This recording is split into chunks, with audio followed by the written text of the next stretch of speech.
Custom ROM ini ada minusnya, tapi kalau kalian sudah bisa fix minusnya itu, aku yakin kalian bakal suka sama custom ROM ini, karena custom ROM ini juga lumayan enak ya, lumayan stabil. Oke, langsung aja kita bahas. Tang teret tang tang tak dem tang tang tak dem tang. Oke, jadi ini adalah custom ROM Havok ya, Havok versi 3.0 Fun Edition. Di videoku yang kemarin yang aku live itu, aku tulis Gen 1 ya, aku tulis Gen pertama. Karena kenapa? Karena untuk versi 3.0 ini ada 3 varian guys. Kalau di sini kalian bisa klik di bagian wired ya, di bagian Havok ya, Havok OS. Kemudian wired, bukan wired yang ini ya, yang wired gaps ya, karena ini memang sudah ada gapsnya. Lalu kalian lihat di situ ada Havok V3.0 dan itu ada 3. Aku maksud Gen 1 itu yang paling bawah ya, 3.0 yang paling bawah, alias yang ini modified tanggal 31 bulan 10 2019, size nya 1,1 giga. Ini yang aku maksud Gen 1. Ntar misalkan kalian kurang serak sama yang ini, kalian bisa pilih versi yang setelahnya ya terutama berarti yang atasnya guys. Oke, sekarang aku mau jabarin apa aja kelebihan yang ada di custom ROM ini, sekaligus sama kekurangannya ntar di belakang. Oke, yang pertama, untuk hasil pengetesan skor Antutunya ini dapat lumayan gede. Kemarin ada yang nanya buat wired itu biar dapat Antutu 170.000 gimana caranya. Itu tergantung ya guys ya, tergantung custom ROM sama custom kernel. Misalnya racikan kalian itu pas apa enggak, kalau enggak pas ya enggak sampai gitu. Kalau punya aku ini, aku tes bisa 170.000 sekian. Ini karena kernelnya sudah aku ganti. Dan untuk hasil CPU throttle-nya itu dapat kayak gini, 90% dari maksimal performanya. Dan menurutku ini stabil guys ya. Aku malah lebih suka yang naik turunnya kayak gini tapi stabil. Dia konsisten naik turun tapi dia mulai dari awal sampai akhir itu stabil. Aku lebih suka dari kayak apa? Lebih suka yang kayak gini ketimbang yang datar tiba-tiba turun. Itu aku malah nggak suka guys. Dan ini maksimal CPU clocknya kalian bisa lihat 2.45 GHz, artinya ini adalah kernel overclock ya, artinya untuk clocknya itu sudah dinaikin semaksimal mungkin. Untuk kernel bawaannya dia pakai Havok FE ya, Fun Edition Plus 4.4197. Ini kernel bawaannya, tapi aku belum sempat ngetes pakai kernel bawaannya karena memang langsung aku ganti. Alasan aku ganti ya karena di sini aku kan butuh super user ya, butuh akses root, jadinya aku ganti kernelnya untuk install kernel SU ini guys. Di sini untuk kernelnya aku pakai Hyper-Ryzen yang premium ya, ini berbayar kernelnya. Ntar kalau kalian mau ntar aku kasih yang punya kernel ini ya. Terus Linuxnya enforcing, dan sebelumnya aku sudah lihat di bagian menu setting ya di Play Store-nya, ini Play Protect sertifikasinya sudah tersertifikasi ya, sudah sertifikat, jadi ini sudah aman guys. Untuk bloatware bawaannya itu cuma segini ya, ini sudah ada gasnya dan gasnya cuma sedikit. Untuk apa namanya konsumsi RAM-nya langsung aja aku tunjukin di bagian menu sistem, terus ke developer option. Kalian bisa lihat memori average nya itu 3.2 ya, free nya 714 MB, tapi ini biasanya enggak akurat ya. Kita langsung lihat di running services ya, aplikasi yang aktif 1,6, jadi ini masih terbilang wajar ya. Kemudian cache nya 360 MB-an. Tadi kan sudah aku tunjukin soal Antutu benchmark 170.000 ya. Dan sebaiknya kalian jangan terpacu atau berpatokan sama Antutu guys, karena itu lumayan gimana ya, karena itu menurutku nggak begitu benar juga sih ya. Memang bisa dibuat acuan, tapi jangan terlalu berpacu sama itu ya, atau berpacuan sama itu.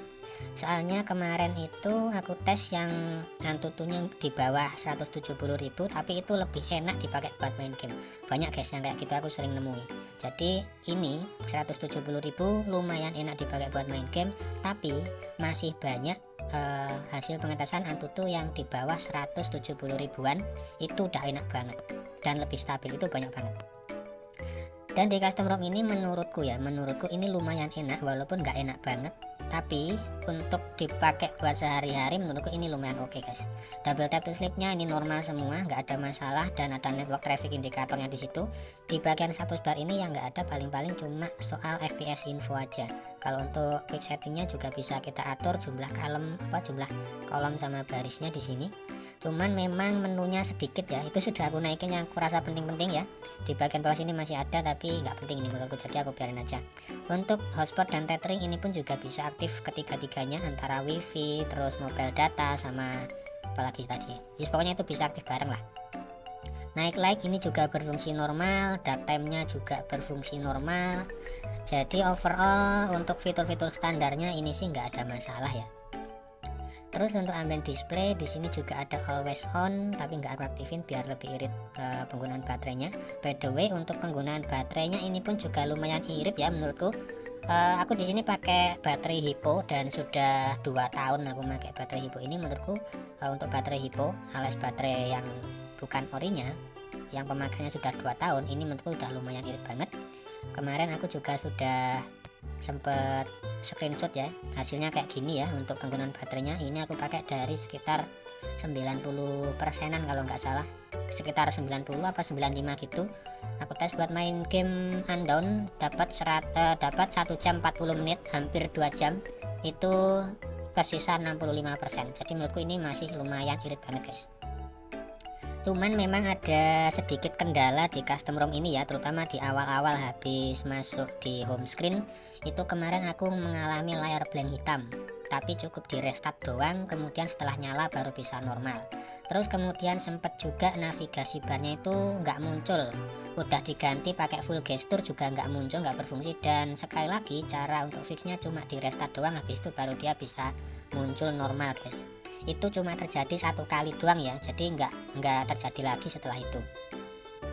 Kemudian soal playstore-nya, kemarin waktu diklik di awal-awal itu dia sering force close, makanya aku langsung ke Google, kemudian aku download playstore-nya secara manual seperti ini ya di APK Pure, dan aku install. Habis itu normal seperti sedia kala, maksudnya normal kayak biasanya guys. Jadi untuk kendalanya sih cuma itu aja ya, dan cara fixnya pun juga gampang banget. Setelah fix semuanya normal, nggak ada kendala lagi. Aku tes untuk menu panggilan ini nggak ada fitur buat merekam obrolan saat kita nelpon. Jadi untuk fitur kekiniannya itu yang selama akhir-akhir ini sudah muncul, sudah kekinian, itu yang nggak ada FPS info, terus perekam obrolan saat kita nelpon. Kemudian untuk fitur-fitur yang ada di quick setting ini pun juga masih minimalis, masih sedikit. Tapi kalau soal selebihnya ini normal. Oh iya, kita bahas kameranya juga ya. Untuk kameranya ini pun aku belum nemu kendala ya. Aku tes sejauh ini normal-normal aja, cuman untuk di bagian bawah sini nggak ada fingerprint shooter, jadi cuma itu aja. Untuk videonya lengkap, ada timelapse sama slow-mo, ini pun juga nggak ada masalah. Terus kemudian ada image stabilization di sini, kemudian ada video kualitasnya juga sudah 4K 60 fps juga sudah support. Jadi ya overall untuk kameranya ini nggak ada masalah ya, ini stabil guys.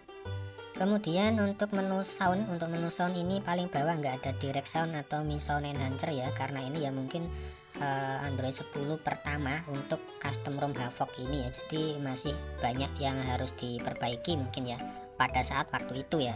Tapi kalau Havok yang versi-versi akhir-akhir ini ya tentu saja sudah lengkap guys. Kemudian untuk bahasa juga sudah ada bahasa Indonesianya juga di sini. Kalau kalian pengen atur jamnya itu biar detiknya muncul, kalian bisa menuju ke configuration center, terus ke status bar, kemudian kalian klik di status bar icon, geser paling bawah, lalu bagian time kalian pilih yang paling atas ya, hours, minute, sama second. Ntar detiknya bisa muncul di situ. Kira-kira kayak gitu untuk review custom ROM Havok 3.0 generasi pertama ini generasi pertama di Android 10 ya, karena versi 2.9 itu masih Android 9 guys.